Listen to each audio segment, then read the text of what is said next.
আল্লাহ তাআলা বলেন রমজান মাস, শাহরু রমাদান, রমজান মাস এমন একটা মাস আল্লাযী উনজিলা ফীহিল কোরআন, এই মাসে আমি কোরআনকে নাজিল করলাম। আল্লাহ তাআলা গোটা কোরআনুল কারীমটাকে এই রমজান মাসে আল্লাহর আরশে আজিম থেকে প্রথম আসমানের মধ্যে নাজিল করেছেন। আবার প্রথম আসমান থেকে আল্লাহর পয়গম্বরের কাছে সর্বপ্রথম যে আয়াত নাজিল করলেন সেটাও ছিল এই রমজান মাসে, সেই রমজান মাস। এজন্য এই রমজান মাসের এত দাম, এত দাম। বলে কত দাম? 12 মাসের মধ্যে সবচাইতে দামি আর শ্রেষ্ঠ মাস হয়ে গেল রমজান মাস। ইন্না ইদ্দাতাশ শুহুরি ইনদাল্লাহি 12 শাহরান ফি কিতাবিল্লাহ, আল্লাহর বিধান মতে 12টা মাসে হয়ে যায় একটা বছর। আর ওই 12 মাসের মধ্যে সবচাইতে শ্রেষ্ঠ মাসের নাম হলো রমাদান। কেন? বলে কোরআনুল কারীমের সংস্পর্শের কারণে, কোরআনের সাথে রমজান মাসের সম্পর্ক হওয়ার কারণে এই রমজান মাসের এত দাম। এই রমজান মাসের কত দাম? বলে এই রমজান মাসে কেউ যদি একটা নফল ইবাদত বন্দেগী করে অন্য মাসে ফরজ আমল করার সমপরিমাণে সওয়াব দিয়ে দেওয়া হয়। কেউ যদি একটা ফরজ আদায় করে অন্য মাসে 70টা ফরজ আদায় করার সওয়াব আল্লাহ আমলনামার মধ্যে দিয়ে দেন। কেউ যদি 1 টাকা আল্লাহর রাস্তায় খরচ করে অন্য মাসে 70 টাকা আল্লাহর রাস্তায় খরচ করার সওয়াব আমলনামার মধ্যে দিয়ে দেন। বলেন তো তাহলে এই রমজানের দাম আছে না নেই? কিসের কারণে? কিসের কারণে? বলে কোরআনুল কারীম নাজিল হওয়ার কারণে। এই রমজান মাসে কোরআনটা নাজিল হওয়ার কারণে আল্লাহ তাআলা গোটা রমজান মাসকে এত দামি, এত বরকতি মাস বানায়া দিলেন। বলে এই মাসে কেমন দাম? আল্লাহ তাআলা এই মাসে উম্মতের জন্য, বান্দার জন্য শয়তানকে, ইবলিসকে শিকলবন্দি করে দেয়, শিকলবন্দি করে দেয় যেন আমার বান্দা শয়তানের ওয়াসওয়াসায় পড়ে গুনাহ না করে ফেলে, গুনাহ যেন না হয়ে যায়। কেন? বলে কোরআনের বরকতে, কোরআন নাজিল মাসের, কোরআন নাজিল হওয়ার মাসের জন্য, এই নাজিল হওয়ার মাসকে উপলক্ষ করে আল্লাহ তাআলা বান্দার জন্য বিশেষ বিশেষ অফার দিলেন। কেমন অফার? বলে গোটা মাস জুড়ে আল্লাহ বান্দার জন্য রহমত নাজিল করেন, গোটা মাস জুড়ে আল্লাহ তাআলা বান্দার জন্য ক্ষমার ঘোষণা করে দিলেন, গোটা মাস জুড়ে আল্লাহ তাআলা এই বান্দার জন্য বরকতের ঘোষণা দিয়ে দিলেন। আল্লাহ তাআলা বান্দার জন্য এই মাসে বরকত নাজিল করেন, এই মাসে বান্দার জন্য আল্লাহ তাআলা ইস্তিগফার, ক্ষমার ঘোষণা দিয়েছেন। নবীজি সাল্লাল্লাহু আলাইহি ওয়াসাল্লাম বলেন, আন আবি হুরায়রা রাদিয়াল্লাহু তাআলা আনহু قال من قام رمضان ঈমানান ওয়া ইহতিসাবা গুফির লাহু মা তাকদ্দামা মিন যামবি। আল্লাহর পয়গম্বর সাল্লাল্লাহু আলাইহি ওয়াসাল্লাম বলেন, আবু হুরায়রা রাদিয়াল্লাহু তাআলা আনহু থেকে বর্ণিত, নবীজি সাল্লাল্লাহু আলাইহি ওয়াসাল্লাম বলেন, যে ব্যক্তি রমজান মাসে ঈমানের সাথে, ঈমান এবং ইহতিসাবের সাথে, ঈমানের সাথে এবং ইহতিসাবের সাথে যারা রমজান মাস জুড়ে যারা কিয়াম করে, যারা আমল করে, ইবাদত বন্দেগী করে, আল্লাহ তাআলা তার জীবনের সব গুনাহগুলোকে মাফ করে দেন। রমজান মাসের ফজিলত সম্পর্কে বলতে গেলে আরো বলতে হয়, আর রমজান মাসের ফজিলত সম্পর্কে বলতে গেলে আরো বিশাল কথা চলে আসে। তবে সংক্ষিপ্ত কথা হলো এই, আল্লাহ তাআলা এই রমজানকে কেন এত দামি করলেন তার পিছনে একমাত্র কারণ হলো এই কোরআনুল কারীম, কোরআনের উসিলা। আল্লাহ তাআলা এই কোরআনকে যেই রজনীতে নাজিল করলেন সেই রজনীর দাম কত? সেই রজনীর দাম কত? যেই রজনীতে আল্লাহ তাআলা কোরআনুল কারীমকে নাজিল করলেন সেই রজনীর দাম কত? আল্লাহ তাআলা সেই রজনীকে উদ্দেশ্য করে একটা সূরা নাজিল করে দিলেন, ইন্না আনজালনাহু ফি লাইলাতিল কদর ওয়া মা আদরাকা মা লাইলাতুল কদর লাইলাতুল কদরি খায়রুম মিন আলফি শাহর তানাজ্জালুল মালাইকাতু ওয়ার রূহু ফিহা বিইذনি রাব্বিহিম মিন কুল্লি আমর সালামুন হিয়া হাত্তা মাতলাইল ফজর। আল্লাহ তাআলা বলেন, ইন্না আনজালনাহু ফি লাইলাতিল কদর, আমি নিশ্চয়ই কোরআনুল কারীমকে এই কদরের রজনীতে নাজিল করলাম, কদরের রাত্রে আমি নাজিল করলাম। মা আদরাকা মা লাইলাতুল কদর, আল্লাহ তাআলা লাইলাতুল কদর সম্পর্কে পয়গম্বর আরবি সাল্লাল্লাহু আলাইহি ওয়াসাল্লামের কাছে জানতে চাইলেন, ও পয়গম্বর মা আদরাকা মা লাইলাতুল কদর, এই লাইলাতুল কদরটা কি? লাইলাতুল কদর সম্পর্কে আপনি জানেন নাকি? আল্লাহর পয়গম্বরকে প্রশ্ন করে আল্লাহ তাআলা নিজে প্রশ্ন করে আবার নিজেই প্রশ্নের জবাব দিয়ে দেন, লাইলাতুল কদরি খায়রুম মিন আলফি শাহর। বলে এই লাইলাতুল কদরের দাম 1000 মাসের চাইতেও উত্তম। এক রাতের দাম আল্লাহর কাছে 1000 রাতের চাইতেও 1000 মাসের চাইতেও উত্তম। তানাজ্জালুল মালাইকাতু ওয়ার রূহ ফিহা বিইذনি রাব্বিহিম মিন কুল্লি আমর। বলে এই রজনীতে আল্লাহর আদেশ প্রাপ্ত হয় মালাকুল সাইয়্যিদুল মালাইকা হযরতে জিবরাইল আলাইহিস সালাম সহ রহমতের ফেরেশতারা জমিনের মধ্যে তানাজ্জালুল মালাইকা, বলে রহমতের ফেরেশতারা জমিনের মধ্যে নাজিল হয়ে যায়, জমিনের মধ্যে নেমে এসে আল্লাহর জন্য আল্লাহর কাছে বান্দাদের জন্য দোয়া করতে থাকে। আল্লাহর কাছে তাদের জন্য প্রতিপালকের অনুমতি ক্রমে তারা নেমে আসে আর কি করে, সালামুন হিয়া হাত্তা মাতলাইল ফাজর, ফজর পর্যন্ত তাদের জন্য দোয়া করে, শান্তির দোয়া, তাদের জন্য মাগফিরাত কামনা করে, তাদের জন্য দোয়া কামনা করে, তাদের জন্য কল্যাণ কামনা করে। বলেন তো এই রজনীর দাম আছে না নেই? কেন? বলে শুধুমাত্র এই কোরআনের কারণে, কোরআনের উসিলায়, কোরআনের মহাব্বতের কারণে, কোরআনের উসিলায়। বলে এই কোরআনুল কারীমটা যে রজনীতে নাজিল হয়েছে ওই রজনীর দাম 1000 রাতের 1000 মাসের চাইতেও উত্তম। তাহলে একটু মহাব্বতের সাথে বলবেন আপনার আমার কোরআনের প্রতি ভালোবাসা মহাব্বত আছে না নাই? কেন এই কোরআনুল কারীমটা কেন এত দামি, কেন দামি এত ব্যাপার? যেই কোরআনটা আপনি আমি দেখি সাদা পাতার কালো কালির আরবি হরফ দিয়ে লেখা, যদিও আপনার আমার সামনে দেখা যায় সাদা পাতার মধ্যে কালো কালি দিয়া আরবি হরফের লেখা একটা কিতাব, একটা বই, কিন্তু বস্তুতপক্ষে সাদা পাতার কালো কালির আরবি হরফগুলো দুনিয়ার কোনো মানুষের কথা না। এই সাদা পাতার কালো কালির আরবি লেখাগুলো দুনিয়ার কোনো মানুষের কোনো কালামও না। বলে এই সাদা পাতার কালো কালির প্রতিটা শব্দ, প্রতিটা অক্ষর, প্রতিটা কালাম আপনার আমার মালিক, আসমান জমিনের মালিক আল্লাহ তাআলার জবান দিয়ে বের হয়ে আসা আল্লাহর কথা। আমরা জানি পয়গম্বর মুসা আলাইহিস সালাতু ওয়াস সালাম আল্লাহর সাথে দুনিয়া থেকে কথা বলতে পারে। তো মুসা আলাইহিস সালাতু ওয়াস সালাম দুনিয়া থেকে আল্লাহর সাথে কথা বলতো, নাম তার কালামুল্লাহ, উপাধি। তো এই মুসা আলাইহিস সালাতু ওয়াস সালাম কেমন করে কথা বলতো? হ্যাঁ, কথা বলার জন্য নির্দিষ্ট একটা শর্ত ছিল। মুসা আলাইহিস সালাম আল্লাহর সাথে কথা বলার জন্য নির্দিষ্ট জায়গার মধ্যে যাওয়া লাগতো। আল্লাহর সাথে কথা বলার জন্য নির্দিষ্ট এরিয়ার মধ্যে, নির্দিষ্ট সীমানার মধ্যে যাওয়া লাগতো, নির্দিষ্ট সময় মতো যাওয়া লাগতো। সময় মতো না গেলে কথা বলতে পারতো না, জায়গা মতো না গেলে কথা বলতে পারতেন না, আবার সময় শেষ হয়ে গেলেও কথা বলতে পারতেন না। তো মুসা আলাইহিস সালাম আল্লাহর কাছে জানতে চাইলেন, আল্লাহ আমি যেমন দুনিয়ায় থেকে আপনার সাথে কথা বলতে পারি, আমার পরে এমন কেউ কি দুনিয়ার মধ্যে আসবে যারা দুনিয়ায় থেকে আপনার সাথে কথা বলতে পারবে, দুনিয়াতে আপনার সাথে কথা বলতে পারবে? আল্লাহ তাআলা জানায়া দেন, মুসা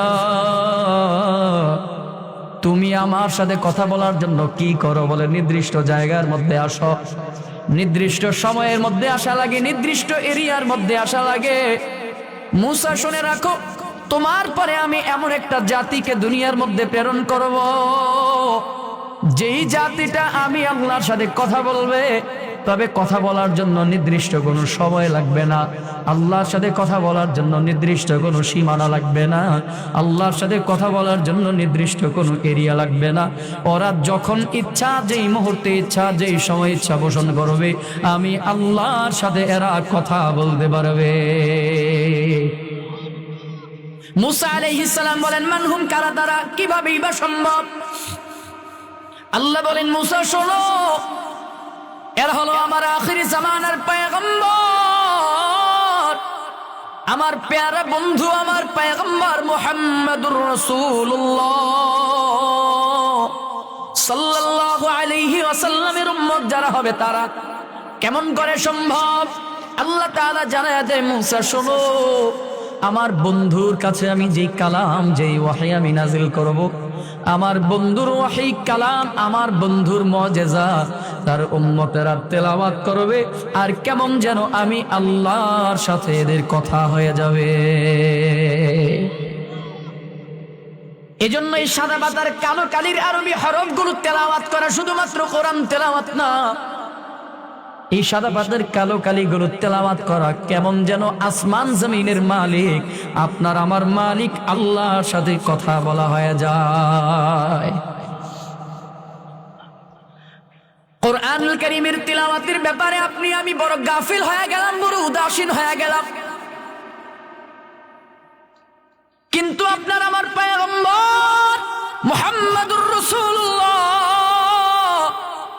সাল্লাল্লাহু আলাইহি ওয়াসাল্লাম কোরআনুল কারীমের তিলাওয়াত করতেন। আপনার আমার আজকে কোরআনের তেলাওয়াতের প্রতি গুরুত্ব নাই, তেলাওয়াতের প্রতি আপনার আমার আন্তরিকতা নাই। শুধুমাত্র রমজান মাস আসলে কোরআনের তেলাওয়াত আমরা করি। আমি জানি প্রতিটা মানুষের ঘরে কমপক্ষে একটা করে কোরআনুল কারীম প্রত্যেকের ঘরেই আছে, কিন্তু এই কোরআনের তেলাওয়াত আমরা করতে জানি না, করি না। কোরআনুল কারীমের তেলাওয়াত শুধুমাত্র রমজান মাস আসলে করি, রমজানের বাহিরে করি না। রমজান চলে গেলে সেই কোরআনটাকে সুন্দর করে গিলাফের মধ্যে মোড়ায়া আলমারির মধ্যে রেখে দেই। বাকি 11 মাস আর কোরআনের কোনো খবর আমাদের থাকে না। বন্ধু বান্ধবের সাথে গল্প করার সময় সুযোগ আপনার আমার হয়, মা বাবার সাথে সময় কাটাবার সময় হয়, স্ত্রী সন্তানের সাথে সময় কাটাবার সময় আপনার আমার হয়, বন্ধু বান্ধবের সাথে গল্প করার সময় হয়, রেস্টুরেন্টে গিয়ে রেস্টুরেন্টে খাবার খাওয়ার সময় আপনার আমার হয়, মোবাইল শরীফে ফেসবুকিং আর ইউটিউবিং করার মতো সময় আপনার আমার হাতে আছে, গল্প গুজব করার মতো সময় আপনার আমার হাতে আছে, ব্যবসা বাণিজ্য সামলাবার মতো সময় আপনার আমার হাতে আছে, বাজার করার মতো সময় আপনার আমার হাতে আছে। কিন্তু পোড়া কপাল, প্রতিদিন 5টা মিনিট কোরআনের তেলাওয়াত করব, সেই পরিমাণের সময় আপনার আমার হাতে হয় না। সব কিছু করার মতো সময় আপনার আমার ঠিকই হয়, সব কিছু করার মতো সময় সুযোগ আপনার আমার হাতে আছে, কিন্তু আফসোসের ব্যাপার, একটু 10টা মিনিট সময় দিয়ে আমি কোরআনের দিকে তাকাবো, কোরআনের তেলাওয়াত করব, সেই সময়টা নেই। কোরআনের তেলাওয়াত করব তো দূরের কথা, এই কোরআনটাকে একটু বুকের মধ্যে লাগা, আলতো করে চাপ দিয়ে একটু আদর করব, সেই সময়টা হয় না। কোরআনকে একটু চুমু খাবো, কোরআনের দিকে একটু মায়ার নজর নিয়ে তাকাবো, সেই পরিমাণের সময় আপনার আমার হয় না। অথচ আপনার আমার পয়গম্বর বলেন, কোরআনটা এমন একটা জিনিস, বলে এর দিকে তাকাইবা, তেলাওয়াত করো আর না করো, এই কোরআনের দিকে তাকাইবা আর আমল নামার মধ্যে নেকি উঠে যাবে। পয়গম্বর বলেন, দুনিয়ার মানুষেরা শোনো,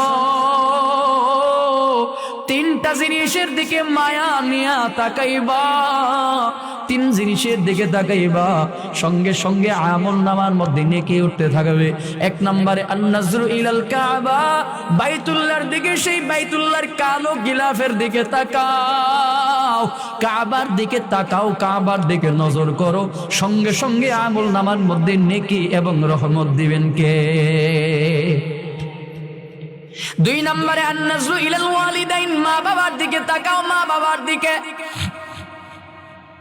মায়ার নজর নিয়া মা বাবার দিকে যদি তাকাও, আমল নামার মধ্যে আল্লাহ তাআলা হজ করার মতো সওয়াব আমল নামার মধ্যে আল্লাহ তাআলা উঠায়া দিবে। 3 নম্বরে আন-নাজরু ইলান নুসখা, বলে কোরআনুল কারীমের দিকে তাকাও, কোরআনটাকে পড়তে যদি নাও পারো তো কোরআনের দিকে তাকাও, মায়া নিয়া, মোহাব্বত নিয়া, আজমত নিয়া, বলে কোরআনের দিকে তাকাইবা আর আমল নামার মধ্যে আল্লাহ তাআলা নেকি উঠায়া দিবেন। আফসোসের ব্যাপার, পরিতাপের ব্যাপার, তেলাওয়াত করব তো দূরের কথা, কোরআনটাকে আপনি আমি দেখতেও চাই না। তবে এমন কিছু আল্লাহর বান্দা আছে, দুনিয়ার সব কাজ বন্ধ হয়ে গেলেও এদের কোরআনের তেলাওয়াত একদিনের জন্য বন্ধ হয় না। আপনি আমি তেলাওয়াত করি শুধুমাত্র রমজান মাসে, রমজানের বাহিরে তেলাওয়াত করি না। কিন্তু নবীজি সাল্লাল্লাহু আলাইহি ওয়াসাল্লাম সব সময় তেলাওয়াত করতেন। রমজানে যেমন তেলাওয়াত করতেন, রমজানের বাহিরেও তেলাওয়াত করতেন। দিনের আলোতে যেমন তেলাওয়াত করতেন, রাতের অন্ধকারেও কোরআনের তেলাওয়াত করতেন। নামাজে যেমন তেলাওয়াত করতেন, নামাজের বাহিরেও পয়গম্বর কোরআনের তেলাওয়াত করতেন। বুখারীর বর্ণনার হাদিসের মধ্যে পাওয়া যায়, আম্মা জান আয়েশা সিদ্দিকা রাদিয়াল্লাহু তাআলা আনহা থেকে বর্ণিত, তিনি বলেন, আপনার আমার পয়গম্বর নামাজের মধ্যে দাঁড়ায়া কোরআনের এত লম্বা তেলাওয়াত করতেন, দাঁড়ায়া থাইকা তেলাওয়াত করতে করতে নবীজির পা মোবারক ফুলে যাইত, পা মোবারক বড় ফুলে যাইত। এরপরেও তিনি নামাজের মধ্যে তেলাওয়াত বন্ধ করতেন না। কি লাভ এই কোরআনের তেলাওয়াত করলে? কেমন লাভ হবে, কেমন নেকি হবে? মুসলিম শরীফের বর্ণনার একটা হাদিস শোনাই, চলেন আপনারা সবাই মিলে শুনি। عن عبد الله بن مسعود رضي الله تعالى عنه قال قال رسول الله صلى الله عليه وسلم من قرأ حرفا في كتاب الله পৃথিবীর সবচেয়ে বড় মুফতি, শ্রেষ্ঠ মুফতি হযরত আব্দুল্লাহ বিন মাসউদ রাদিয়াল্লাহু তাআলা আনহু থেকে বর্ণিত, তিনি বলেছেন, নবীজি সাল্লাল্লাহু আলাইহি ওয়াসাল্লাম বলেন, মান ক্বারাআ হারফান ফি কিতাবিল্লাহ, যেই ব্যক্তি আল্লাহর কিতাব কুরআনুল কারীম থেকে একটা অক্ষর তেলাওয়াত করবে, নবীজি বলেন, ফালাহু বিহি হাসানা, তার জন্য আল্লাহ তাআলা একটা উত্তম বিনিময় রেখে দিয়েছেন। ওয়াল হাসানাতু বিআশরি আমসালিহা, কেউ যদি একটা অক্ষর তেলাওয়াত করে, নবীজি বলেন, তার জন্য একটা উত্তম বিনিময়। ওয়াল হাসানাতু বিআশরি আমসালিহা, আর একটা উত্তম বিনিময় সমান সমান 10 নেকি। তার মানে কেউ যদি কোরআন থেকে একটা অক্ষর তেলাওয়াত করে, সঙ্গে সঙ্গে আমলনামার মধ্যে 10টা নেকি উঠে যায়। নবীজি বলেন, লা আকুলু আলিফ লাম মিম হারফুন ওয়ালাকিন আলিফুন হারফ ওয়া লামুন হারফুন ওয়া মিমুন হারফ।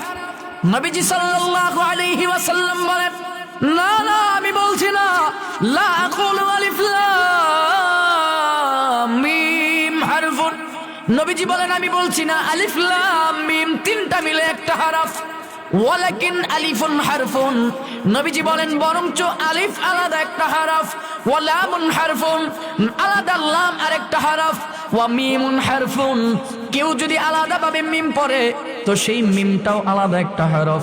তার মানে পয়গম্বর বুঝাইতে চাইলেন, কেউ যদি এতটুকু তেলাওয়াত করে আলিফ লাম মিম, এই এতটুকু পড়ার কারণে আমলনামার মধ্যে সঙ্গে সঙ্গে 30টা নেকি উঠে যায়। তো চলেন না সবাই মিলে একটু পড়ি, আমার সাথে পড়বেন। আলিফ, মুহাব্বতে বলেন না, আলিফ লাম মিম। আল্লাহর কসম, ওয়াল্লাহি বিল্লাহি তাল্লাহি, আল্লাহর কসম একবার, আল্লাহর কসম দুইবার, আল্লাহর কসম 3 বার। আমার সাথে যারা পড়েছেন আলিফ লাম মিম, সঙ্গে সঙ্গে আমলনামার মধ্যে 30টা নেকি উঠে গেছে। ময়দানে মাহশারে একটা নেকির জন্য বান্দা আটকা পড়ে যাবে। ময়দানে মাহশারে বান্দা একটা নেকির জন্য বান্দার জাহান্নাম ফয়সালা হয়ে যাবে। একটা নেকির জন্য, একটা নেকির অভাবে বান্দার আমলনামার মধ্যে একটা নেকির অভাবে বান্দা জাহান্নামে চলে যাবে। এই যে আমার সাথে বললেন আলিফ লাম মিম, আমলনামার মধ্যে 30টা নেকি উঠে গেল। চলেন আরেকবার পড়ি, আলিফ লাম মিম, কসম খোদার আবারও আমলনামায় 30টা নেকি উঠে গেছে। তাহলে বলেন তো, কোরআন তেলাওয়াত করলে লাভ নাকি লস? চলেন আর একটু সামনের দিকে আগাই। শুধুমাত্র যে নেকি পাওয়া যাবে তা না, এই কোরআনুল কারীমটা আপনাকে আমাকে সুপারিশ করে করে জান্নাতের মধ্যেও নিয়ে যাবে। আর একটু আসতে পড়েন না, সুবহানাল্লাহ। আমার কথা নয়, আমার কথা নয়, মুহাম্মাদুর রাসূলুল্লাহ সাল্লাল্লাহু আলাইহি ওয়াসাল্লামের জবানের হাদিস। মুসলিম শরীফের 1910 নম্বর হাদিসের মধ্যে পাওয়া যায়, عن أبي أمامة رضي الله تعالى عنه قال قال رسول الله صلى الله عليه وسلم اقرأوا القرآن فإنه يأتي يوم القيامة شافعا لأصحابه নবীজি সাল্লাল্লাহু আলাইহি ওয়াসাল্লাম বলেন, আবু উমামা বাহিলি রাদিয়াল্লাহু তাআলা আনহু থেকে বর্ণিত হাদিস, নবীজি সাল্লাল্লাহু আলাইহি ওয়াসাল্লাম বলেন, ইকরাউল কুরআন ফাইন্নাহু ইয়াতি ইয়াউমাল কিয়ামাতি শাফিআন লিআসহাবি। নবীজি বলেন, তোমরা কোরআনের তেলাওয়াত করো, কোরআনের তেলাওয়াত করো, কেননা ফাইন্নাহু ইয়াতি ইয়াউমাল কিয়ামাতি শাফিআন লিআসহাবি, এই কোরআনটাই বান্দাকে কিয়ামতের ময়দানে সুপারিশ করে করে জান্নাতে নিয়ে যাবে। আমার কথা নয়, নবীজির কথা। নবীজি বলেন, তোমরা কোরআনের হামিল হও, কোরআনের হাফেজ হও, হামিল কোরআন হও, হাফিজুল কোরআন হও, কোরআনের তেলাওয়াতকারী হয়ে যাও, কোরআনকে মুহাব্বত করনে ওয়ালা হয়ে যাও, কোরআনকে ভালোবাসনে ওয়ালা হয়ে যাও, সাহেবে কোরআন হয়ে যাও, আসহাব হয়ে যাও। যারা আসহাবুল কোরআন হবে, আসহাবে কোরআন হয়ে যাবে। আসহাবুল কোরআন যারা হবে, কোরআনের অভিভাবক যারা হবে, হামিল কোরআন যারা হবে, হাফিজুল কোরআন যারা হবে, কোরআনকে মুহাব্বত করনে ওয়ালা যারা হয়ে যাবে। আল্লাহর পয়গম্বর বলেন, আল্লাহ তাআলার পয়গম্বর বলেন, এই কোরআনটা তাকে সুপারিশ করে করে জান্নাতের মধ্যে নিয়ে যাবে। আল্লাহ তাআলা জানায় দেয়, এই কোরআনটা হলো একটা রশি, এই কোরআনটা হলো একটা রশি, কোরআনটা হলো একটা রশি। আমার কথা নয়, মালিকের কথা, আল্লাহর। আল্লাহ বলেন, এই কোরআনটা হলো একটা রশি, রশির নাই এই কোরআন, যে রশিটার মাথা হলো দুইটা, একটা মাথা স্বয়ং আল্লাহ তার নিজের কাছে রেখে দিয়েছেন, আর রশির অপর মাথাটা আল্লাহ তাআলা জমিনের মধ্যে ঝুলাইয়া দিলেন, জমিনের মধ্যে ছেড়ে দিলেন। বলে কেউ যদি সেই রশির মাথাটাকে আঁকড়ায়া ধরতে পারে, শক্ত করে ধরতে পারে, ওই রশির অপর মাথা থেকে আল্লাহ তাআলা টাইনা টাইনা তাকে জান্নাতে নিয়ে যাবে। এজন্য কোরআনের মুহাব্বত আছে না নাই? কোরআনের তেলাওয়াত লাগবে কি লাগবে না? চলেন আর একটু সামনের দিকে আগাই। কোরআনটা আপনাকে আমাকে সুপারিশ করবে বলতে পারেন, কোরআনের সুপারিশ করার ক্ষমতা থাকবে? হ্যাঁ, থাকবে।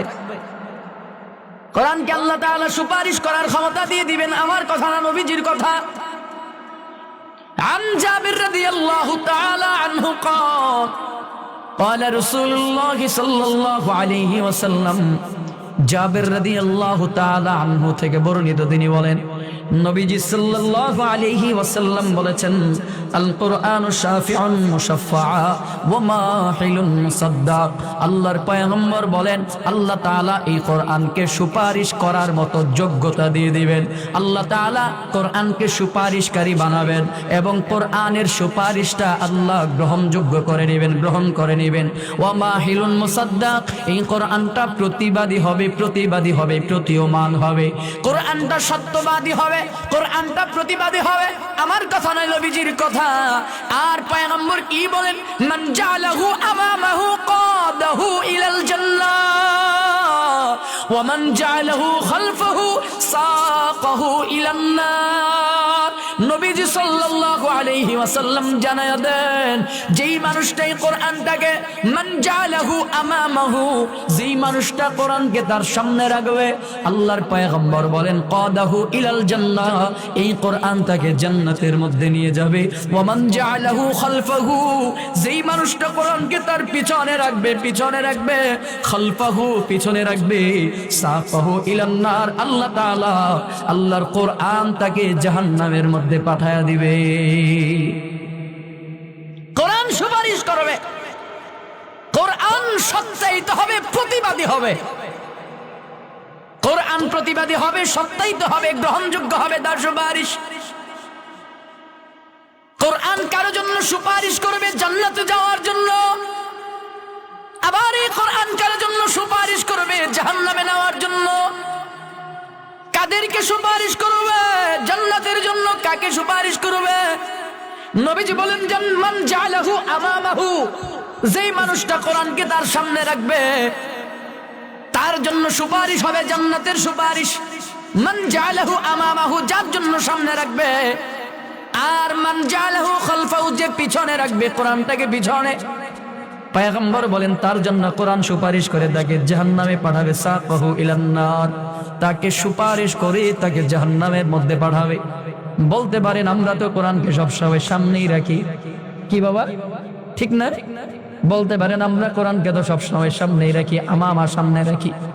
কখনো কোরআনকে আমরা পিছনে দিয়ে বসি না, কখনো কোরআনকে পিছনে রেখে তারপরে দাঁড়াই না, কখনো কোরআনকে পিছনে রেখে ঘুমাই না, শুইতে যাই না, কোরআনকে পিছনে রেখে আমরা খাবারও খাই না। বলতে পারেন কোরআনকে তো আমরা সব সময় সামনেই রাখি। না রে বাবা, না না, কোরআনকে সামনে রাখা মানে আমা দ্বারা এটা উদ্দেশ্য না। কোরআনকে সামনে রাখা আমা দ্বারা উদ্দেশ্য হলো বলে আপনি আপনার বাস্তব জীবনের মধ্যে প্রয়োগ করবেন কোরআনকে। আপনি আপনার ব্যক্তিগত জীবন থেকে শুরু করে রাজনৈতিক রাষ্ট্রীয় জীবন পর্যন্ত, ব্যক্তিগত জীবন বলেন, রাষ্ট্রীয় জীবন বলেন, বন্ধু বান্ধবের জীবন বলেন, মা বাবার জীবন বলেন, আত্মীয় স্বজনের জীবন বলেন, পারিবারিক জীবন বলেন, রাজনৈতিক জীবন বলেন, বিজনেসের জীবন বলেন, যেই কোনো কথাই বলেন না কেন, প্রতিটা কদমে কদমে, মুহূর্তে মুহূর্তে এই কোরআনকে সামনে রাখা মানে কোরআন আমাকে যেইভাবে পথ প্রদর্শন করে, কোরআন আমাকে মা বাবার ব্যাপারে যা বলে সেইভাবে আচরণ করা, কোরআন আমাকে স্ত্রী সন্তানের ব্যাপারে যা বলে সেইভাবে চলা, কোরআন আমাকে ব্যবসার ব্যাপারে যা বলে সেই ব্যাপারে চলা, কোরআন আমাকে আত্মীয়তার ব্যাপারে যেই দিক নির্দেশনা দেয় সেইভাবে চলা, কোরআন আমাকে দেশের ব্যাপারে হুব্বুল ওয়াতান মিনাল ঈমান, দেশের ব্যাপারে কোরআন আমাকে যেই ব্যাপারে সতর্ক করে দেয়, দেশের ব্যাপারে যেইভাবে দিক নির্দেশনা দেয় সেইভাবে চলা, কোরআন আমাকে অর্থনৈতিক ইনকামের ব্যাপারে, ইকতিসাবের ব্যাপারে যেইভাবে দিক নির্দেশনা দেয় সেইভাবে চলা, কোরআন আমাকে আনফাকার ব্যাপারে, খরচ করার ব্যাপারে যেইভাবে দিক নির্দেশনা দেয়। এক কথায়, সহজ কথায়, বান্দা আপনি আপনার জীবন থেকে শুরু করে রাষ্ট্রীয় জীবন পর্যন্ত, ব্যক্তিগত জীবন থেকে রাষ্ট্রীয় জীবন পর্যন্ত, প্রতিটা কদমে কদমে, মুহূর্তে মুহূর্তে কোরআনকে সামনে রাখা মানে কোরআন যেইভাবে চলাইতে বলে সেইভাবে চলার নাম হলো কোরআনকে সামনে রাখা। আর কোরআনকে পিছনে রাখার মানে হলো, কোরআন বলে তুমি তোমার মা বাবার ব্যাপারে সুন্দর আচরণ করবা, ওয়া ক্বাদা রাব্বুকা আল্লা তা'বুদু ইল্লা ইয়্যাহু ওয়া বিল ওয়ালিদাইনি ইহসানা ইম্মা ইয়াবলুগান্না ইনদাকাল কিবারা আহাদুহুমা আও কিলাহুমা ফালা তাকুল লাহুমা উফিউ ওয়ালা তানহারহুমা ওয়া কুল লাহুমা কাওলান কারীমা। আল্লাহ বলেন খবরদার, মা বাবার সাথে সুন্দর ব্যবহার করবা, ইহসান করবা, মা বাবার সাথে সুন্দর আচরণ করবা, সাবধান, তাদের আচরণে উপ শব্দটা উচ্চারণ করবা না, তাদের সাথে ঝিরকি দিয়ে কথা বলবা না, ওয়ালা তানহারহুমা, তাদের সাথে ধমক দিয়ে কথা বলবা না, ঝিরকি দিয়ে কথা বলবা না। তো কেমনে কথা বলবা? ওয়া কুল লাহুমা কাওলান কারীমা, তাদের সাথে সুন্দর ভাষায়, নম্র ভাষায় কথা বলবা। আল্লাহর কোরআন বলে মা বাবার সাথে ভদ্র ব্যবহার করবা, নম্র ব্যবহার করবা। কিন্তু আপনি আমি ব্যবহার করলাম কেমন ব্যবহার? বলে বৃদ্ধ মা বাবাকে বৃদ্ধ বয়সে বৃদ্ধাশ্রমে পাঠিয়ে দিলাম, তার মানে বোঝা গেল কোরআনকে আমি বৃদ্ধাঙ্গুলি দেখালাম। কোরআন বলে ওয়াহাল্লাল্লাহুল বাইআ ওয়া হাররামার রিবা, কোরআন বলে আল্লাহ ব্যবসাকে হালাল করেছেন আর সুদকে হারাম করেছেন।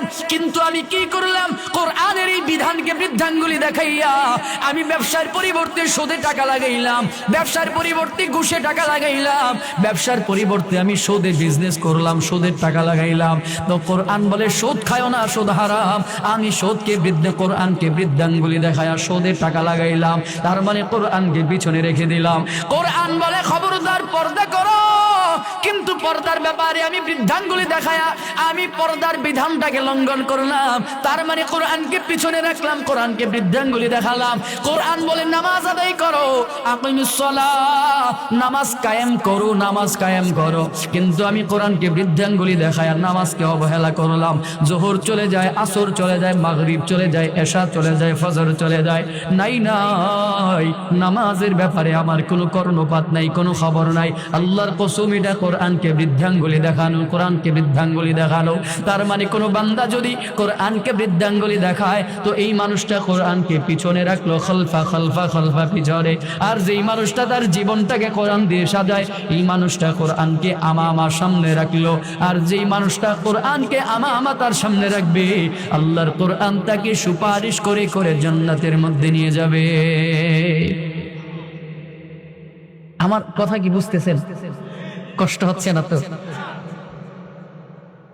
কোরআনকে সামনে রাখার মানে হলো তার পুরো জীবনটা কোরআন দিয়ে ঢেলে সাজাবে। তো বলতে পারেন জীবনী প্রতিটা ক্ষেত্র কি কোরআন দিয়ে সাজাবার মতো কোরআনে সেই ব্যবস্থা আছে?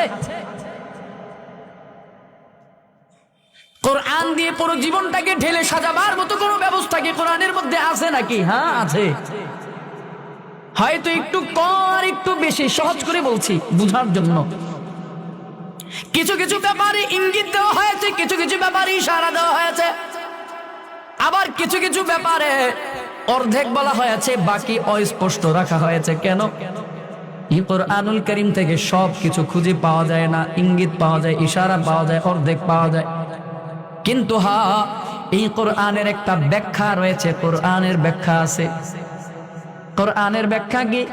বলে সহজ উত্তর হলো, কোরআনের ব্যাখ্যা হলো আপনার আমার পয়গম্বর মুহাম্মদুর রাসূলুল্লাহ সাল্লাল্লাহু আলাইহি ওয়াসাল্লামের গোটা জিন্দেগি নবুয়ত প্রাপ্তি হওয়ার পর থেকে 40 বছর যখন পয়গম্বরের হয়ে গেল, ওই 40 বছর নবুয়ত প্রাপ্তি হওয়ার পর থেকে ওয়াফাত পর্যন্ত, মৃত্যু পর্যন্ত গোটা এই হায়াতটাই হলো আপনার আমার পয়গম্বরের গোটা জীবনটাই হলো কোরআনের ব্যাখ্যা। তার মানে কোন বান্দা যদি তার জীবনটাকে কোরআন দিয়ে ঢেলে সাজাইতে চায় তো পয়গম্বরের আখলাকটাকে অনুসরণ করা লাগবে। কোরআন দিয়ে যদি পুরো জীবনটাকে ঢেলে সাজাইতে চায়, পয়গম্বরের চরিত্রটাকে তার আদর্শের নায়ক বানাইতে হবে।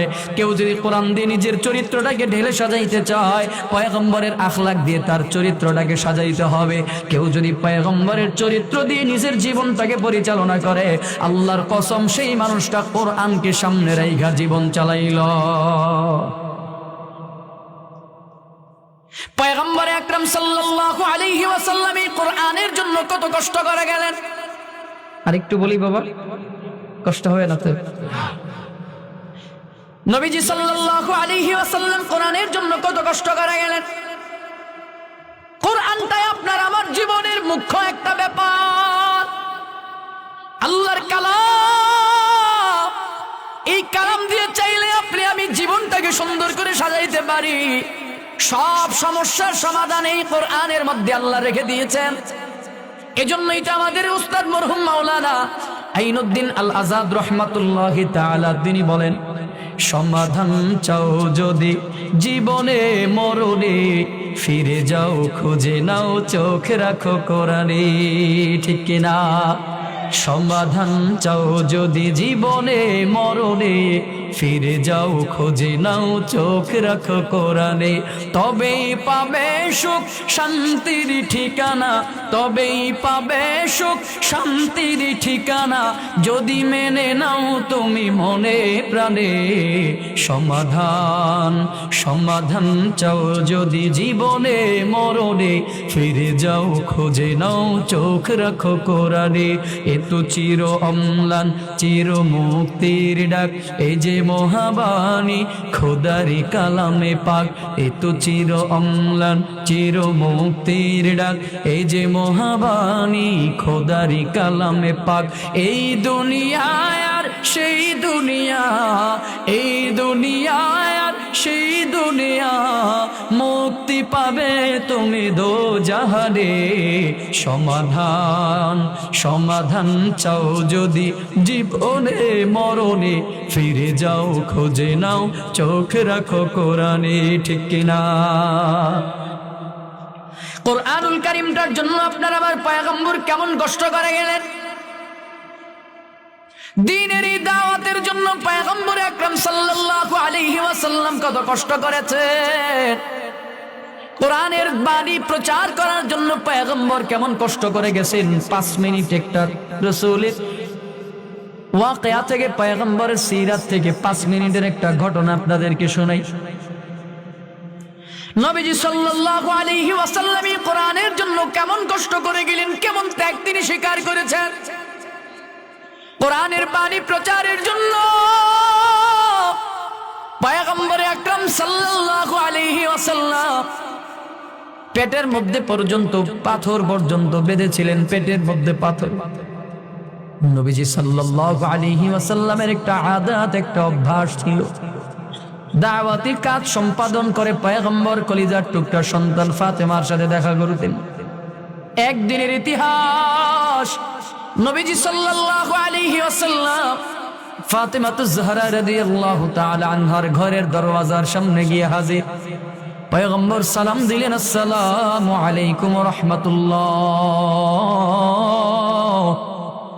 নাই নাই, ঘরের ভিতর থেকে সালামের কোনো জবাব পাওয়া যায় না। আবারও সালাম দিলেন, আসসালামু আলাইকুম ওয়া রাহমাতুল্লাহ। না, ঘরের ভিতর থেকে সালামের কোনো জবাব পাওয়া যায় না। নবীজি কান্না জড়িত কণ্ঠে ডাক দিয়ে বলে, রে মা,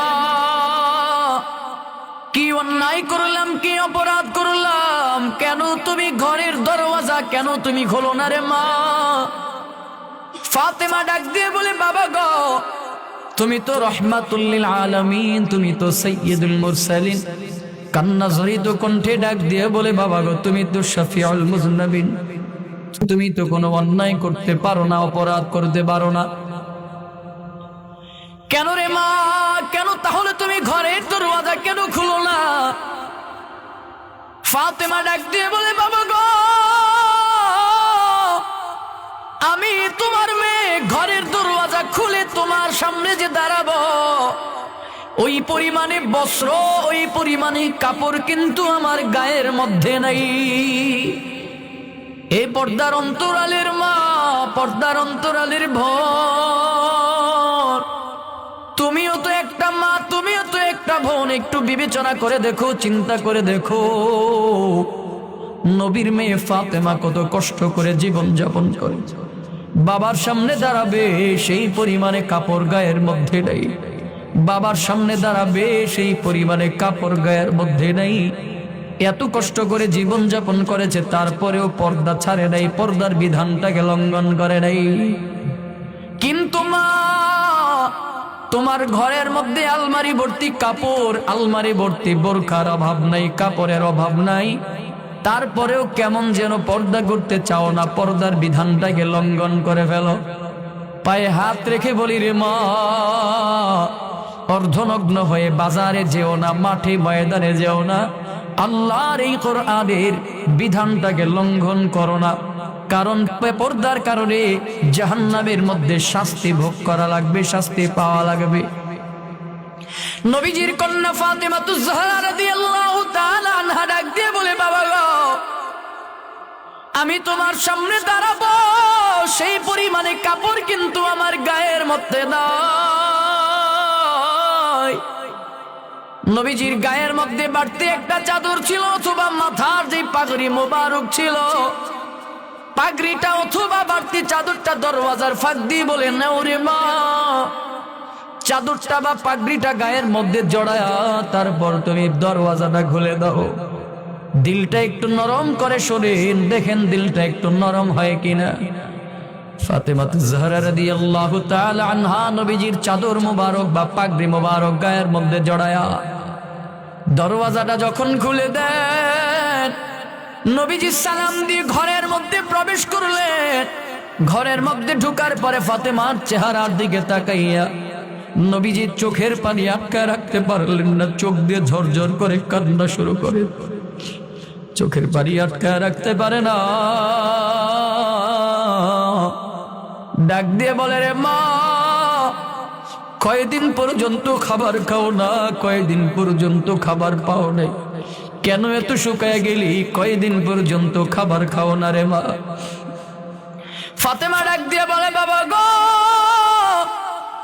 আমি তোমার মেয়ে খাবার না খেয়ে যদি মরেও যাই, আমার কোনো আফসোস নাই, কিন্তু তোমার কলিজার টুকরা, আমার বুকের ধন হাসান হুসাইন যখন 3 দিন পর্যন্ত খাবার না পাইয়া আমি মার পায়ের মধ্যে জড়ায়া কান্না করে বলে, মা খাবার দাও, খাবার দাও। বলো বাবা, আমি মা হয়ে সন্তানের সেই আর্তনাদ কেমন করে সহ্য করি? এ মুরব্বী বাবা আমার, নিজেকে একটু সেই জায়গাটার মধ্যে একটু দাঁড় করায়া দেখেন কেমন লাগে।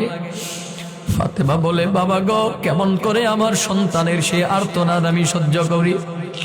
আমার সন্তান দুইটা আমার পায়ের মধ্যে জড়ায়া ধরে কান্না করে বলে, মা খাবার দাও, ক্ষুধার যন্ত্রণায় সহ্য হয় না, পেটের মধ্যে বড় ক্ষুধা।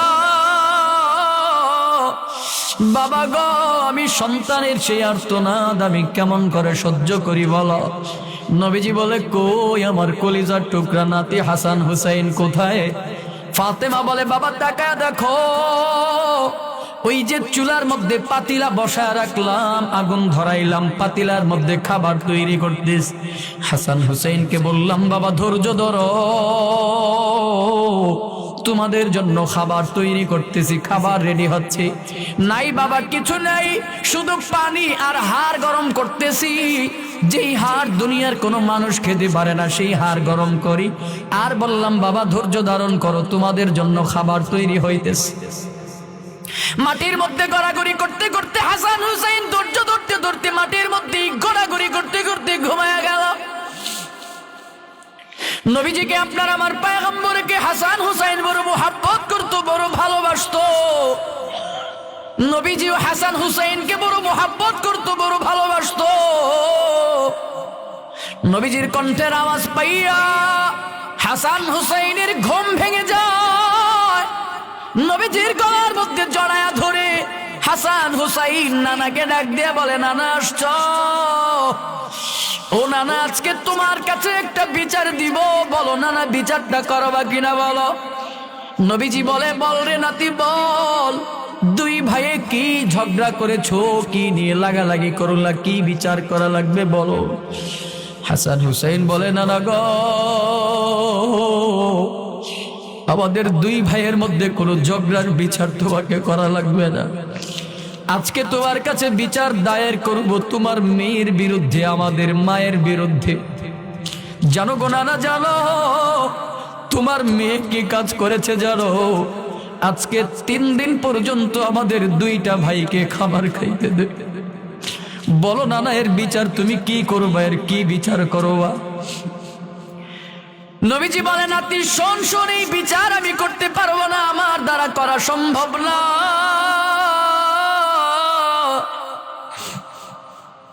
হাসান হুসাইন বলে, জানতাম নিজের মেয়ের বিরুদ্ধে বিচার চলে গেছে, সেই জন্য তুমি বিচার করবা না, তার জন্য বিচার করবা না। নবীজি বলে, শোন রে নাতি শোন, আমার মেয়ের বিরুদ্ধে বিচার চলে গেছে, সেই জন্য বিচার করি নাই, ব্যাপারটা এরকম না। নবীজি পেট মোবারক থেকে চাদরটা সরায়া বলে, দেখ নাতি, তাকায়া দেখ, তোরা তো শুধুমাত্র 1 দিন আর 2 দিন আর 3 দিন খাবার না পায়া মার বিরুদ্ধে আমি নানার কাছে বিচার দাও, কিন্তু আমি তোদের মতো 1 দিন আর 2 দিন আর 3 দিন না রে নাতি। দিনের জন্য, কোরআনের বাণী প্রচার করার জন্য, ইসলামের জন্য, দ্বীনের জন্য, কোরআনের জন্য 7 দিন পর্যন্ত খাবার না পাইয়া পেটের মধ্যে পাথর বেঁধে রাখলাম। বল রে নাতি বল, যেই মানুষটা নিজে 7 দিন পর্যন্ত খাবার খেতে পারে না, ওই মানুষটা কেমন করে 3 দিন না খাওয়ার বিচার করবে? খোদার জ্বালায় নবী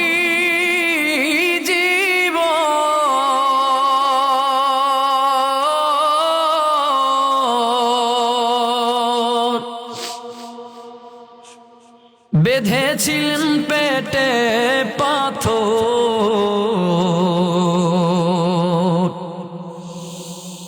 ক্ষুধার জ্বালায় নবী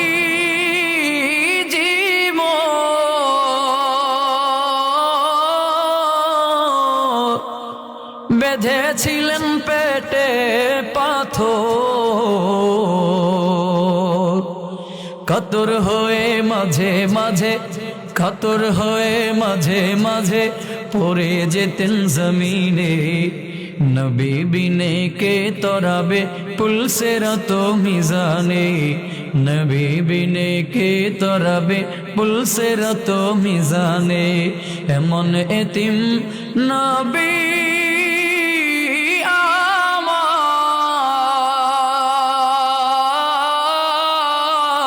আমার, পিতা মাতা নাই যে তাহার, এমন এতিম নবী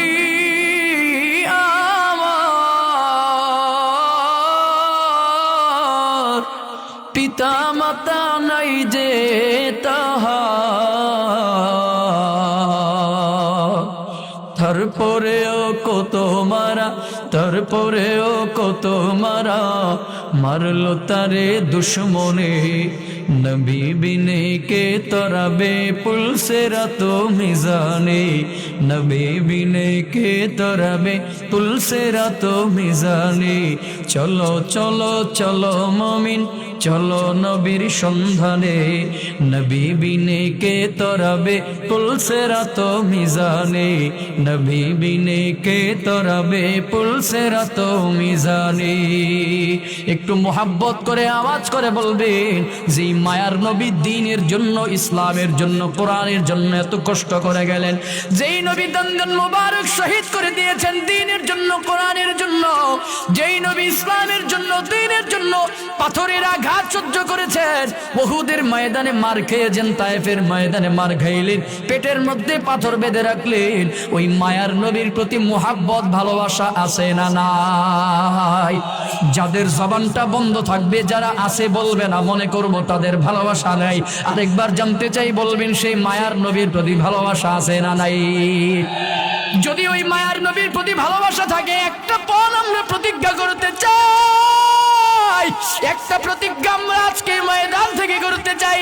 এই বাংলার জমিনে যারাই আমার মায়ার নবীর ইজ্জতের উপরে আঘাত করবে, যারাই মায়ার নবীর ইজ্জতের উপরে আঘাত করতে চাইবে, ওই কোরআনের উপরে যারা আঘাত করবে, দ্বীনের ব্যাপারে যারা আঘাত করবে, পর্দার বিধানকে নিয়ে যারা তুচ্ছ তাচ্ছিল্য করবে, ইসলামের বিধানকে যারা নিয়ে তুচ্ছ তাচ্ছিল্য করবে, ওই মায়ার নবীর ইজ্জত রক্ষার জন্য, কোরআনের বিধানটাকে হেফাজত করার জন্য, কোরআনের মোহাব্বতে, মায়ার নবীর মোহাব্বতে যদি আমাদেরকে রক্ত ঝরাইতে হয়, রাজপথে নেমে আন্দোলন করতে হয়, দ্বীনের জন্য, ইসলামের জন্য যদি আমাদেরকে লড়াই করতে হয়, যুদ্ধের ময়দানে নামতে হয়, নবীর মোহাব্বতে কারা কারা রক্ত আর জীবন দিতে তৈরি আছে, দুইটা হাত আল্লাহকে তুলে দেখায়।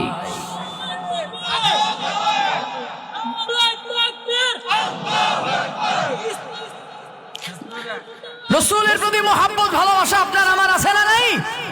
আরেকটু জোরে বলতে হবে, আছে না নাই? কোরআনের পক্ষে থাকার জন্য, নবীজির পক্ষে থাকার জন্য, ইসলামের পক্ষে থাকার জন্য যদি উলামায়ে কেরাম ডাক দেয়, আসো ময়দানে নামতে হবে, কোরআনের পক্ষে রক্ত দিতে হবে, কোরআনের পক্ষে জীবন দিতে হবে, রাজপথে নেমে কোরআনের মোহাব্বতে রক্ত আর জীবন দিতে তৈরি আছি না নাই? কি হবে, কি হবে শেষ নবীজির উম্মত বলে দাবি করে, যদি ওই নবীর চেয়ার কাদিয়ানীরা দখল করে? নবীজির জন্য যদি রক্তের বহে নদী, তবুও হটব না এই দাবি থেকে। কি হবে বেঁচে থেকে অযথা বিদ্যা শিখে, যদি না মরতে পারি, যদি না মরতে পারি শোষণবিহীন সমাজটাকে? কি হবে বেঁচে থেকে, কি হবে বেঁচে থেকে? শেষ কথা, আর 10 মিনিট সময়, একটু মোহাব্বতে বলবেন, রাসূলের প্রতি আপনার আমার মোহাব্বত ভালোবাসা আছে না নাই? কোরআনের প্রতি মোহাব্বত ভালোবাসা আছে না নাই? কোরআনুল কারীমের ব্যাপারে আপনার আমার মোহাব্বত লাগবে, ভালোবাসা লাগবে। এক নম্বরে আল্লাহ তাআলা বলেন, ইন্নাল্লাযীনা ইয়াতলুনা কিতাবাল্লাহ। মনে আছে আল্লাহর সাথে ব্যবসার কথা? আল্লাহ তাআলা বলেন, 3টা কাজ, 3টা কর্ম যারা সম্পাদন করতে পারবে, ইন্নাল্লাযীনা ইয়াতলুনা কিতাবাল্লাহ ওয়া আকামুস সালাহ ওয়া আনফাকু মিম্মা রাযাকনাহুম। এক নম্বরে যারা কোরআনুল কারীমের তিলাওয়াত করবে, কসম খোদার এই কোরআনটা বড় দামি একটা ব্যাপার, বড় দামি একটা ব্যাপার। সাহাবায়ে কেরাম কোরআনের সংস্পর্শে আসার কারণে তারা দামি হয়ে গেলেন। কেমন দামি হলেন? হযরতে সিদ্দিক আকবর রাদিয়াল্লাহু তাআলা আনহু কোরআনের সংস্পর্শে আসার কারণে তিনি সিদ্দিক আকবর হয়ে গেলেন। ওমর বিন খাত্তাব রাদিয়াল্লাহু তাআলা আনহু এই কোরআনের সংস্পর্শে আসার কারণে তিনি ফারুক আজম হয়ে গেলেন। এই কোরআনের সংস্পর্শে হযরতে ওসমান বিন আফফান রাদিয়াল্লাহু তাআলা আনহু আসার কারণে তিনি জিন্নুরাইন হয়ে গেলেন। এই কোরআনের সংস্পর্শে হযরতে আলী রাদিয়াল্লাহু তাআলা আনহু আসার কারণে তিনি আসাদুল্লাহিল গালিব হয়ে গেলেন। কোরআনের সংস্পর্শে আসার কারণে হযরতে আব্দুল্লাহ বিন আব্বাস রাদিয়াল্লাহু তাআলা আনহু তিনি পৃথিবীর শ্রেষ্ঠ মুফাসসির হয়ে গেছেন। এই কোরআনের সম্পর্কে সংস্পর্শে আসার কারণে হযরতে আব্দুল্লাহ বিন মাসউদ রাদিয়াল্লাহু তাআলা আনহু তিনি পৃথিবীর শ্রেষ্ঠ মুফতি হয়ে গেলেন। কোরআনের সংস্পর্শে আসার কারণে হযরতে আবু হুরায়রা রাদিয়াল্লাহু তাআলা আনহু তিনি পৃথিবীর শ্রেষ্ঠ মুহাদ্দিস হয়ে গেলেন। এই কোরআনের সংস্পর্শে যদি আপনি আমিও হতে পারি তো আপনি আমিও আল্লাহর কাছে বড় দামি হয়ে যাব। দামি কেমন দামি কোরআনের বলে, এই কোরআনটা যে জায়গার মধ্যে নাজিল হলো ওই যে মক্কা আর মদিনা, ওই মক্কা আর মদিনা কেমন দাম বলে পৃথিবীর শ্রেষ্ঠ শহর হয়ে গেছে। আর কেমন দাম, আর কেমন দাম বলে কোরআনটা যেই মাসে নাজিল হয়েছে সেই মাসের নাম কি? একটু মহাব্বতে বলেন না। না হুজুর চলে আসছে আর সামনের দিকে আর নিয়েন না আমারে। আর সুদূর সেই কুয়াকাটা থেকে আমাদের জন্য আসছে। কি শুনবেন, নরম না গরম? হ্যাঁ নরম না গরম? আওয়াজ দিতে পারবেন ইনশাআল্লাহ? নারায়ে তাকবীর, নারায়ে তাকবীর। নাস্তিকতা নিপাতে যাক, দিন ইসলাম জিন্দাবাদ, কোটি প্রাণের একই আওয়াজ। খোদাদ্রোহী ছাড় পাবে না, এই বাংলায় ঠাই হবে না, মুসলমানরা জেগেছে আজ। ঠিক কিনা? জোর কদমে সামনে চলো, বজ্র কণ্ঠে আওয়াজ তোলো, সবাই মিলে একই তালে দাও না স্লোগান, নারায়ে তাকবীর, নারায়ে তাকবীর। দিন ইসলাম, দিন ইসলাম, কোরআন সুন্নাহর আলো। ঘরে ঘরে জ্বালার আওয়াজ নয়, আওয়াজ তুলতে হবে কোরআন সুন্নাহর আলো, রাষ্ট্রীয়ভাবে সংসদে জ্বালা। কারণ কোরআন সুন্নাহর আলো যদি আপনি আমি রাষ্ট্রীয়ভাবে সংসদে জ্বালতে পারি তো হলফ করে বলতে পারি আপনার আমার সংসদ যখন কোরআন আর সুন্নাহ দিয়ে পরিচালিত হবে তো দেশের মধ্যে আর দুর্নীতি হবে না। কোরআন আর সুন্নাহ দিয়ে যখন দেশ চলবে তো দেশের মধ্যে দুর্নীতি হবে না, দুঃশাসন বন্ধ হয়ে যাবে, চাঁদাবাজি বন্ধ হয়ে যাবে, লুণ্ঠন বন্ধ হয়ে যাবে, দুঃশাসন বন্ধ হয়ে যাবে। ঠিক কিনা? এজন্য কোরআন আর সুন্নাহর আলো রাষ্ট্রীয়ভাবে সংসদে জ্বালতে হবে। রাজি আছেন ইনশাআল্লাহ? বড় দুঃখের সাথে বলতে হয়, বড় আফসোসের সাথে বলতে হয়, স্বাধীনতার 54 বছর পার হয়ে গেল, স্বাধীনতার অর্ধশত বছর পার হয়ে গেছে, আজও পর্যন্ত আপনি আমি স্বাধীনতার সুফল ভোগ করতে পারি নাই। কোন সমস্যা মুরব্বী? কোন সমস্যা? আমার বাজানে মনে একটু কিছু কইতে চায় নাকি? বাজান কোন সমস্যা মনে কইরেন না। বড় দুঃখের সাথে বলতে হয় অর্ধশত বছর পার হয়ে গেছে, আজও পর্যন্ত স্বাধীনতার সুফল আমরা ভোগ করতে পারি নাই। এই জবান দিয়ে যারাই হক কথা বলতে গেছে তাদের জবানের মধ্যে তালা লাগায় দেওয়া হয়েছে। এই হাত দিয়ে যারা সত্য ধরতে গেছে, হক ধরতে গেছে, তাদের হাতের মধ্যে হ্যান্ডকাপ পরায় দিছে। যারা হক পথে চলতে গেছে তাদের পায়ের মধ্যে বেরি পরায় দিছে। আল্লামা মামুনুল হক সহ, আমির হামজা সহ যাই উলামায়ে কেরামেরা যারাই হক পথে চলতে গেছে তাদেরকেই হ্যান্ডকাপ পরায় দিছে। আমরা বলতে চাই সেই আগের যুগ এখন আর নাই, পরিবর্তন হয়েছে। 2024-এর স্বাধীনতার পরের বাংলাদেশ হবে ইসলামের বাংলাদেশ। 2024-এর স্বাধীনতার পরের বাংলাদেশ হবে কোরআনের বাংলাদেশ। 2024-এর স্বাধীনতার পরের বাংলাদেশ হবে ইসলামের বাংলাদেশ। এজন্য আগের দিন শেষ, স্পষ্ট কথা, আর আগের দিন নাই। আমরা বুক ফুলায় বলতে চাই কোরআন সুন্নাহর আলো রাষ্ট্রীয়ভাবে সংসদে জ্বালো। ঠিক কিনা? একে একে শেষ করেছি, সবার দেখা হইল শেষ, দেখতে দেখতে গোল্লায় গেল আমার সোনার বাংলাদেশ।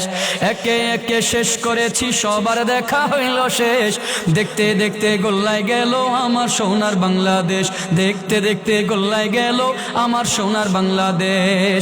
স্বাধীনতার বয়স বেড়ে এত বছর পেরুলাম, নেতারা তো সবই পেল, আমরা বলো কি পেলাম? স্বাধীনতার বয়স বেড়ে এত বছর পেরুলাম, নেতারা তো সবই পেল, আমরা বলো কি পেলাম?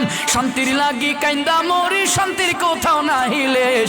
দেখতে দেখতে গোল্লায় গেল আমার সোনার বাংলাদেশ, দেখতে দেখতে গোল্লায় গেল আমার সোনার বাংলাদেশ।